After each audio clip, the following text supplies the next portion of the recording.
तुम्ही दुचाकी वाहन चालवत असाल तर तुमच्यासाठी ही मोठी बातमी आहे। दुचाकी वाहन चालकांना भरावा लागणार टोल।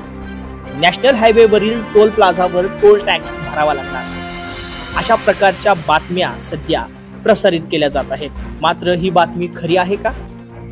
केंद्रीय मंत्री नितीन गडकरी यांनी या सर्व बातम्या खोट्या असल्याचं जाहीर केलं आहे। संपूर्ण देशात कुठेच दुचाकी वाहनांना टोल भरावा लागेल असा निर्णय सरकारने घेतला नसल्याचं त्यांनी सांगितलं आहे।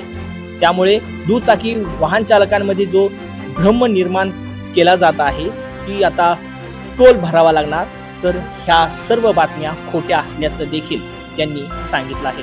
त्यामुळे दुचाकी वाहन चालकांनो काळजी करण्याची काही आवश्यकता नाही। संपूर्ण देशात कुठेही तुम्ही ये जा करा, तुम्हाला कुठेच टोल भरावा लागणार नसल्याचं केंद्रीय मंत्री नितीन गडकरी यांनी सांगितले आहे।